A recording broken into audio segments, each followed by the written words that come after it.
പിന്നെ എല്ലാ കൂട്ടുകാർക്കും നമസ്കാരം. അപ്പൊ പല PSC എക്സാമുകളിലും ഡിഫിക്കൽട്ട് ലെവലിലുള്ള ക്വസ്റ്റ്യൻസ് എടുത്തിട്ട് ഉണ്ടാക്കിയതാണ്. അപ്പൊ 15 ക്വസ്റ്റ്യൻ നമ്മൾ ആദ്യമേ ചെയ്ത് കഴിഞ്ഞു. ഇനി 16ാമത്തെ ക്വസ്റ്റ്യൻ ആണ് നോക്കണത്. അപ്പൊ ഡിഫിക്കൽട്ട് ലെവലിലുള്ള 1-2 ക്വസ്റ്റ്യൻ എന്തായാലും ഒരു ക്വസ്റ്റ്യൻ പേപ്പറിൽ കാണാം. അപ്പൊ അങ്ങനെയുള്ള ഡിഫിക്കൽട്ടുകളുടെ കുറെ എണ്ണമാണ് നമ്മൾ ചെയ്യണത് കേട്ടോ. ക്വസ്റ്റ്യൻ നോക്കാം. 10%വും 20%വും തുടർച്ചയായ കിഴിവുകൾ ഒരു ഒറ്റ കിഴിവായി എത്ര?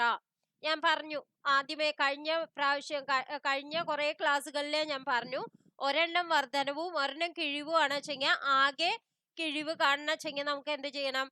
ആ വർധനവിനെ പ്ലസ് എന്നും കിഴിവിനെ മൈനസ് എന്നും അടയാളപ്പെടുത്തിയിട്ട് അത് രണ്ടും കൂടി ഗുണിച്ചിട്ടുള്ള ബൈ 100 കൂടി കൂട്ടിയതാണ് നമുക്ക് കിട്ടുക എന്നുള്ളത്. അതായത് ഇവിടെ 10% തുടർച്ചയായി കിഴിവ് -10 ഉണ്ട്. പിന്നെ പിന്നത്തെ കിഴിവ് -20 ആണ്. പിന്നെ ഇത് രണ്ടും കൂടി ഗുണിച്ച എത്ര വരും? പ്ലസ് -10 ഇൻറ്റു -20 എന്ന് പറഞ്ഞാൽ എത്രയാണ്? 200 അല്ലെ? ഡിവൈഡഡ് ബൈ 100 അത് എത്രയാണ്? 2. അപ്പൊ നമുക്ക് ഇവിടെ എത്ര വരും? -10ഉം -20ഉം കൂടി കൂട്ടിയ -30 പ്ലസ് 2 അതായത് -28. അതായത് 28% കിഴിവാണ് ഒറ്റ കിഴിവായി നമുക്ക് കിട്ടണത്. അതായത് 10%വും 20%വും തുടർച്ചയായി കിഴിവുകൾ എന്ന് പറഞ്ഞാൽ നമുക്ക് ഒരിക്കലും 30% കിട്ടില്ല. കാരണം ആ 30ന്ന് ഏത് മൈനസ് ചെയ്യണം? ഇത് ഇൻറ്റു ഇത് ഡിവൈഡഡ് ബൈ 100 കൂടി ചെയ്യണം. എങ്കിലേ നമുക്ക് ആ ഒറ്റ കിഴിവായിട്ട് കിട്ടുള്ളൂ. നെക്സ്റ്റ് ക്വസ്റ്റ്യൻ നോക്കാം. 5 പേരുടെ ശരാശരി വയസ്സ് 30. ഒരു പുതിയ ആൾ ചേർന്നപ്പോൾ ശരാശരി വയസ്സ് 32 ആയി. പുതിയ ആളുടെ വയസ്സ് എങ്ങനെയാണ് കാണാം? ടോട്ടൽ എന്ന് പറയണത് എന്താണ്? ടോട്ടൽ എന്ന് പറയണത് ആവറേജ് ഇൻറ്റു നമ്പേഴ്സ് അല്ലെ? ഇവിടെ ആവറേജ് എന്താ പറഞ്ഞേ? 30 ഇൻറ്റു എത്ര ആളുണ്ട്?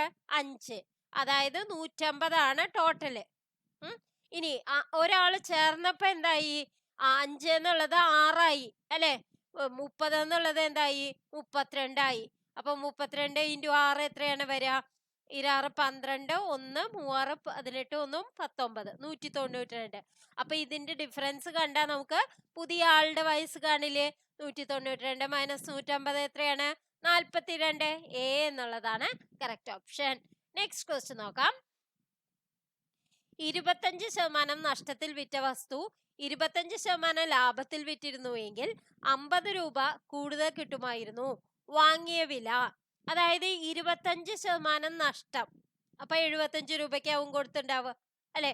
100 രൂപയാണ് വെച്ചെങ്കിൽ 75 രൂപയ്ക്കല്ലേ കൊടുത്തിണ്ടാവുക. ഇനി 25% ലാഭത്തിൽ വിറ്റിരുന്നുവെങ്കിൽ അതായത് 125ന് വിറ്റിരുന്നുവെങ്കിൽ എന്തായിരിക്കും? 50 രൂപ കിട്ടുമായിരുന്നു എന്നാണ് പറയണത്. അതായത് ഇതിന്റെ വ്യത്യാസം എന്ന് എന്താണ്? 25% ഇവിടെയും 25% ഇവിടെയും അല്ലെ?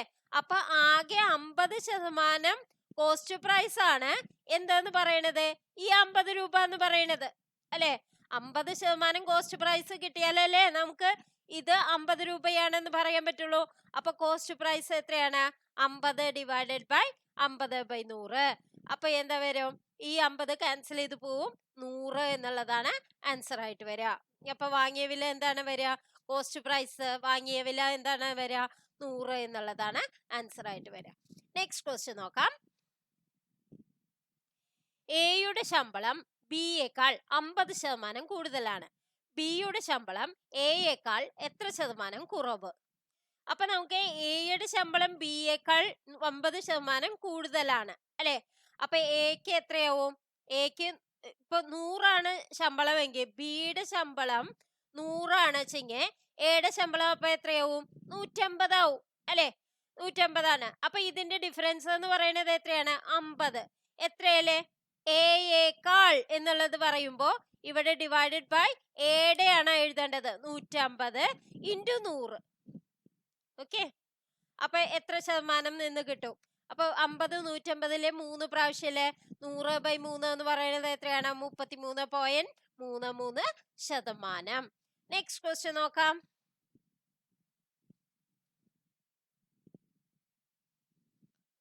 3:5 എന്ന അനുപാതത്തിലുള്ള രണ്ട് സംഖ്യകളുടെ തുക 64 ആയാൽ വലിയ സംഖ്യ ഏത്? 3ഉം 5ഉം ആണ് റേഷ്യോ അല്ലെ. അപ്പൊ ഫസ്റ്റത്തെ സംഖ്യ 3x എന്നും രണ്ടാമത്തെ സംഖ്യ 5x എന്നും ഞാൻ വിചാരിച്ചു. അപ്പൊ ഈ 3xും 5xും കൂടി കൂട്ടി എത്രയാവും? 8x. 8x എന്ന് പറയുന്നതാണ് 64 എന്ന് പറഞ്ഞിട്ടുണ്ട് അല്ലെ. അപ്പൊ x എന്താവും? 64/8 ആവില്ലേ? അതായത് 8 ആവില്ലേ? അപ്പൊ x 8 ആണ് വെച്ചെങ്കിൽ വലിയ സംഖ്യ എന്ന് പറയുന്നത് 5x അല്ലേ. 5x എന്ന് പറയുന്നത് 5 × 8 അല്ലേ. അതായത് 40. ഏതാണ് ആൻസർ? എ എന്നുള്ളതാണ് കറക്റ്റ് ഓപ്ഷൻ. നെക്സ്റ്റ് ക്വസ്റ്റ്യൻ നോക്കാം. എക്ക് ഒരു ജോലി 10 ദിവസം കൊണ്ട് തീർക്കാം, ബിക്ക് 15 ദിവസം. ഒരുമിച്ച് എത്ര ദിവസം? ഒരു ദിവസത്തെ ജോലി ഇവിടെ എത്രയാണ്? 1/10 ആണ് എയുടെ ജോലി അല്ലെ. ബിയുടെ ജോലി എത്രയാണ്? 1/15 ആണ്. അപ്പൊ ഇത് രണ്ടും കൂടി കൂട്ടിയ രണ്ടാളും കൂടിയുള്ള ഒരു ദിവസത്തെ ജോലി കിട്ടില്ലേ? അത് എത്രയാണ് വരിക? അതായത് ഇതിന്റെ LCM 30 അല്ലേ വരിക. അപ്പൊ ഇവിടെ × 3 ആണ്. അപ്പൊ ഇവിടെ × 3, ഇവിടെ × 2, ഇവിടെ × 2 അല്ലെ. അപ്പൊ എന്താ വരിക? 3 + 2 5. 5/30 എന്ന് പറയുന്നത് എത്രയാണ്? 1/6 ആണ് അല്ലെ. അപ്പൊ രണ്ടാളും കൂടി ഒരു ദിവസം ചെയ്യണ ജോലി എന്ന് പറയുന്നത് 1/6 ഭാഗമാണ് അല്ലെ. അപ്പൊ എത്ര ദിവസം എന്ന് ചോദിച്ചാൽ ഇതിന്റെ വ്യുൽക്രമം അല്ലേ എടുക്കേണ്ടത്. അതായത് 6 ദിവസം. വ്യുൽക്രമം എങ്ങനെ എടുക്കുക? അംശത്തിനെ ഛേദവും ഛേദത്തിനെ അംശവും ആക്കിയാൽ മതി. അപ്പൊ ഇത് എന്ത് വരും? 6/1 എന്ന് വരും. 6 എന്നുള്ളതാണ്. 6/1 എന്ന് പറഞ്ഞാൽ 6 തന്നെയാണ്. അപ്പൊ 6 ദിവസം എന്നുള്ളതാണ് ആൻസർ ആയിട്ട് വരിക. നെക്സ്റ്റ് ക്വസ്റ്റ്യൻ നോക്കാം. ഒരു പൈപ്പ് ടാങ്ക് 6 മണിക്കൂറിൽ നിറയ്ക്കും, മറ്റൊന്ന് 8 മണിക്കൂറിൽ ഒഴിവാക്കും. ഒരുമിച്ച് തുറന്നാൽ എത്ര മണിക്കൂർ എന്നുള്ളതാണ് ചോദിച്ചിരിക്കുന്നത്. അപ്പൊ നിറയ്ക്കണതാണ് വെച്ചെങ്കിൽ 1 മണിക്കൂറിൽ എത്രയാവും? 1/6 ഭാഗം നിറയും അല്ലെ. മറ്റേത് എന്താണ്? ഒഴിവാക്കുകയാണ് അല്ലെ. അപ്പൊ 1/8 ആണ് മണിക്കൂറിൽ ചെയ്യുക.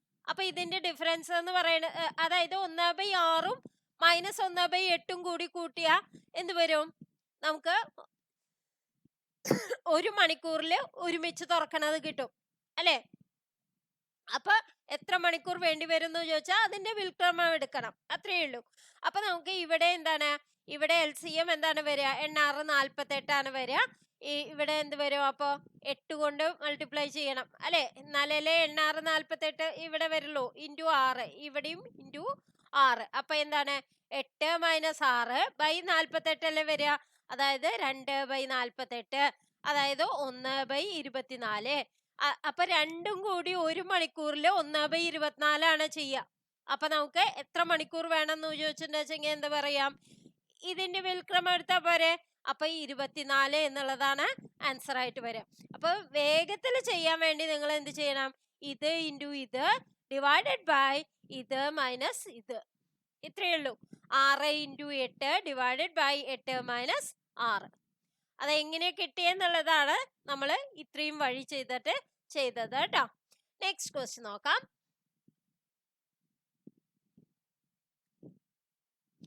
60 km/h വേഗതയിൽ 2 മണിക്കൂർ സഞ്ചരിച്ച ദൂരം 40 km/h വേഗതയിൽ എത്ര മണിക്കൂർ വേണം? അപ്പൊ ദൂരം എങ്ങനെയാ കണ്ടുപിടിക്കുക? ദൂരം എന്ന് പറയുന്നത് വേഗത × സമയല്ലേ. വേഗത × സമയമാണ്. അപ്പൊ ഇവിടെ വേഗത എന്താണ് പറഞ്ഞേക്കണേ? 60 km/h ആണ്. × സമയം എത്രയാണ്? 2 ആണ് അല്ലെ. 2 അവർ. അപ്പൊ നമുക്ക് ഇവിടെ എന്ത് വരുന്നു? 60 × 2 എന്ന് പറഞ്ഞാൽ 120 കിലോമീറ്റർ എന്നുള്ളതല്ലേ വരിക. ദൂരം = വേഗത × സമയം അല്ലെ. അപ്പൊ 120 കിലോമീറ്റർ എന്നുള്ളതല്ലേ വരിക. ഇനി ദൂരം 120 കിലോമീറ്റർ ആണ് വെച്ചെങ്കിൽ ഏത് വേഗതയിലാണ്? 40 km/h വേഗതയിൽ എത്ര മണിക്കൂർ വേണം എന്നല്ലേ ചോദിച്ചിരിക്കുന്നത്. അപ്പൊ ടൈം കാണാൻ വേണ്ടി എന്താണ്? ടൈം = ദൂരം ബൈ വേഗത അല്ലെ. ദൂരം ബൈ വേഗത. അപ്പൊ ദൂരം എത്രയാണ്? ഇവിടെ 120 ആണ്. വേഗത എത്രയാണ്? 40 ആണ്. അപ്പൊ നമുക്ക് എന്ത് കിട്ടും? ആൻസർ 3 എന്ന് കിട്ടും. 3 മണിക്കൂറാണ് അപ്പൊ വേണ്ടത്. നെക്സ്റ്റ് ക്വസ്റ്റ്യൻ നോക്കാം. 200 മീറ്റർ നീളമുള്ള തീവണ്ടി 100 മീറ്റർ പ്ലാറ്റ്ഫോം 10 സെക്കൻഡിൽ കടന്നാൽ വേഗത എത്ര?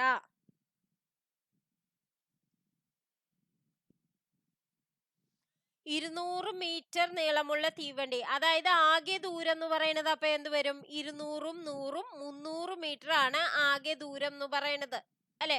300 മീറ്റർ ആണ് ദൂരം. ഇനി 10 സെക്കൻഡ് ടൈം തന്നുണ്ട് അല്ലെ, സമയം തന്നുണ്ട്. സമയം എത്രയാണ്? 10 സെക്കൻഡ് ആണ്.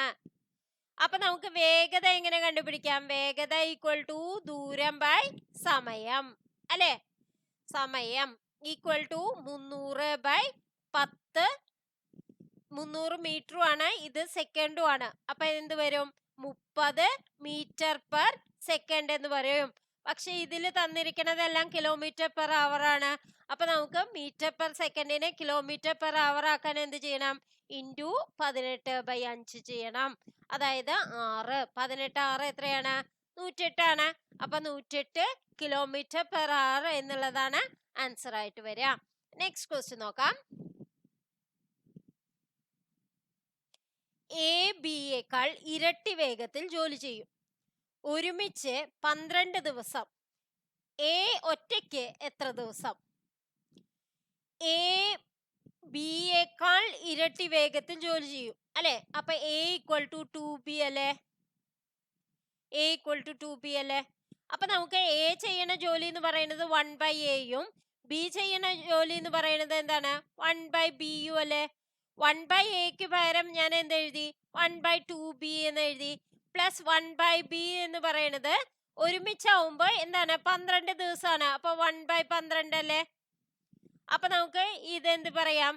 2b ആണ് ഇതിന്റെ ഇത് വരിക. അപ്പൊ എന്താണ്? 3/2b ഈക്വൽ ടു 1/12 അല്ലെ.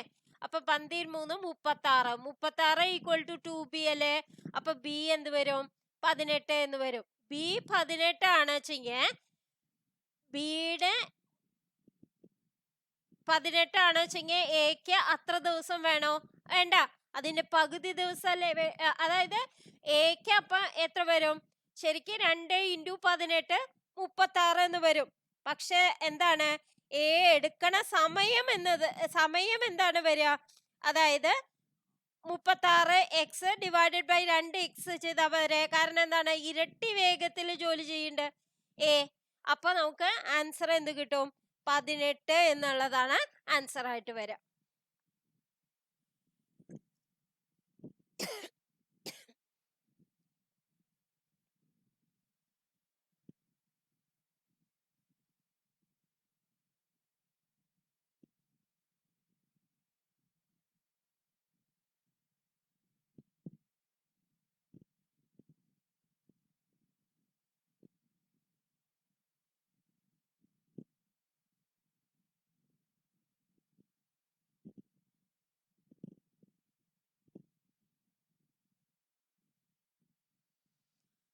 അപ്പൊ നമുക്ക് 18 ആണ് ഇതിന്റെ ആൻസർ വരിക കേട്ടോ. നെക്സ്റ്റ് ക്വസ്റ്റ്യൻ നോക്കാം. 270 കിലോമീറ്റർ ദൂരം 3 മണിക്കൂറിൽ സഞ്ചരിച്ചാൽ വേഗത മീറ്റർ പെർ സെക്കൻഡ് ആണ് ചോദിച്ചിരിക്കുന്നത്. വേഗത എന്ന് പറയുന്നത് എന്താണ്? ദൂരം ബൈ സമയമാണ്. അപ്പൊ 270/3 അത് എത്രയാണ് വരിക? 90 കിലോമീറ്റർ പെർ അവർ ആണ്. അതിനെ മീറ്റർ പെർ സെക്കൻഡ് ആക്കാൻ എന്ത് ചെയ്യണം? 90 × 5/18 അല്ലെ. 18 5 അല്ലെ 90. അപ്പൊ 5 × 5 എത്രയാണ്? 25. ഏതാണ് ആൻസർ നോക്കൂ? എ എന്നുള്ളതല്ലേ കറക്റ്റ് ഓപ്ഷൻ. അപ്പൊ നിങ്ങൾ വേഗത്തിൽ ചെയ്യാനുള്ള വഴികളാണ് ചെയ്യേണ്ടത് കേട്ടോ. കുറേ സമയമെടുത്ത് നമ്മൾ ആലോചിച്ചുണ്ടാക്കി ചെയ്യാനുള്ള സമയമൊന്നും ഉണ്ടാവില്ല. അപ്പൊ വേഗത്തിൽ നിങ്ങൾ ചെയ്യാൻ നോക്കുക. നെക്സ്റ്റ് ക്വസ്റ്റ്യൻ നോക്കാം.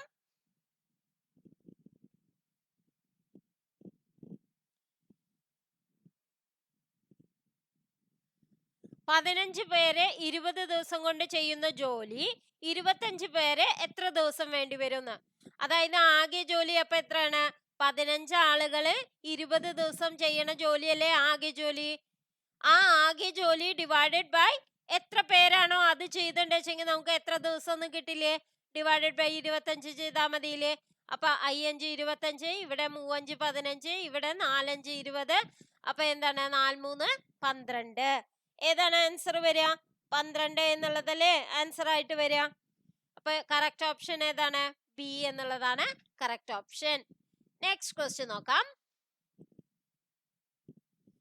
ഒഴുക്കിന് അനുകൂലമായി 20 km/h, എതിരായിട്ട് 10 km/h ആയാൽ ഒഴുക്കിന്റെ വേഗത എന്ത്? ഒഴുക്കിന്റെ വേഗത കിട്ടാൻ വേണ്ടി നമുക്ക് എന്ത് ചെയ്യണം? അതായത് ഒഴുക്കിന് അനുകൂലമായിട്ട് 20 അല്ലെ, എതിരായിട്ട് 10. അപ്പൊ നമുക്ക് എന്ത് വേണം? ആകെ എന്ന് പറയുന്നത് 20 - 10 അല്ലേ വരിക? അതായത് ഒഴുക്കിന്റെ വേഗത അപ്പൊ എത്ര വരും? ബൈ 2 അല്ലേ വരിക? അതായത് 20 - 10 ബൈ 2 അല്ലേ വരിക? അതായത് എത്ര വരും? 10/2, അതായത് 5 എന്നുള്ളതാണ് വരിക. ഒഴുക്കിന്റെ വേഗത എന്ന് പറയുന്നത് അതായത് ഡൗൺ മൈനസ് അപ്പ്. ഒഴുക്കിന് അനുകൂലമായിട്ട് എന്ന് പറഞ്ഞിട്ടുണ്ടെങ്കിൽ 20 കിലോമീറ്റർ, ഒഴുക്കിന് എതിരായി എന്ന് പറയുന്നത് 10. അപ്പൊ രണ്ടിന്റെയും ഡിഫറൻസ് എന്ന് പറയുന്നത് എന്ത് വരും? 10 വരും, divided by 2. Okay, next question നോക്കാം.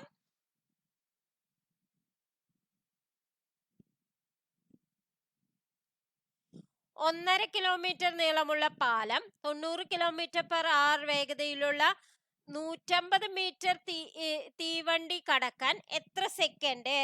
അപ്പൊ നമുക്ക് ആകെ ദൂരം എന്ന് പറയുന്നത് അപ്പൊ എന്ത് വരണം? 1500 കിലോമീറ്റർ, 1.5 കിലോമീറ്ററും, അതായത് 1500 മീറ്റർ അല്ലെ, അതല്ലേ 1.5 കിലോമീറ്റർ എന്ന് പറയുന്നത്? 1500 മീറ്ററും പിന്നെ തീവണ്ടിയുടെ നീളം എന്താണ്? 150 മീറ്ററും. അപ്പൊ ആകെ ദൂരം എന്ന് പറയുന്നത് എത്രയാണ്? 1650 ആയില്ലേ? ഡിവൈഡഡ് ബൈ എത്ര വേഗതയിലാണ്? 90 km/h വേഗതയിലാണ് അല്ലെ.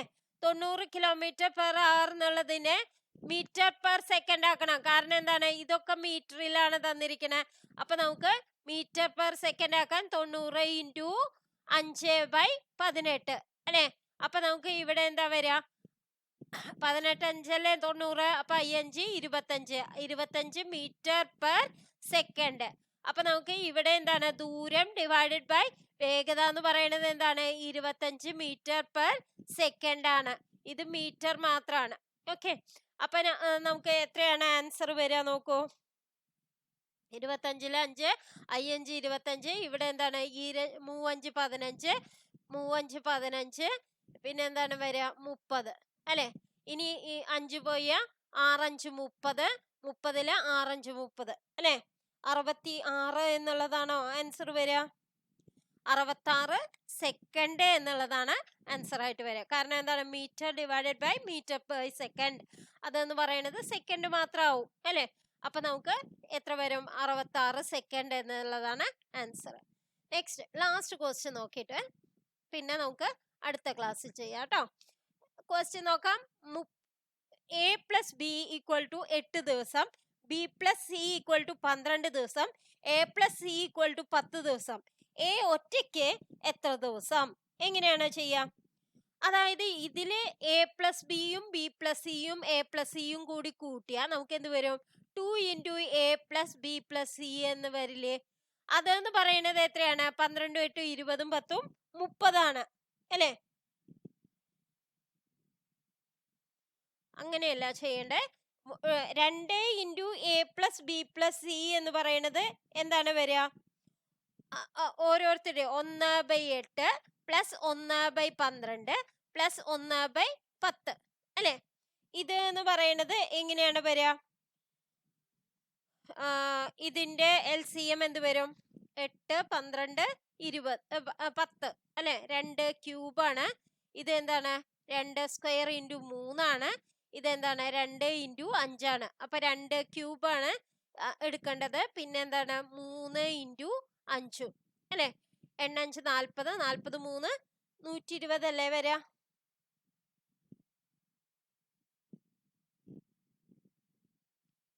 2 ക്യൂബാണ് 8 അല്ലേ? 2 സ്ക്വയർ ഇൻറ്റു 3, ഇവിടെ 2 ഇൻറ്റു 5,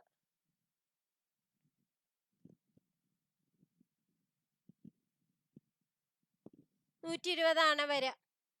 അപ്പൊ നമുക്ക് ഇവിടെ എന്ത് വരണം? 8 ഇൻറ്റു 15 അല്ലെ? അപ്പൊ ഇവിടെ 15 അല്ലേ വരിക.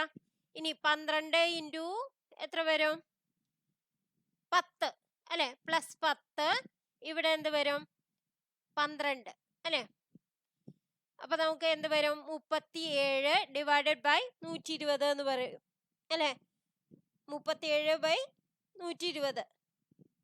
അതായത് 2i's a plus b plus c എന്ന് പറയുന്നത് 37 ബൈ 120 അപ്പൊ a plus b plus c എന്ന് പറയുന്നത് എന്ത് വരും? 37 ബൈ 240 അല്ലെ?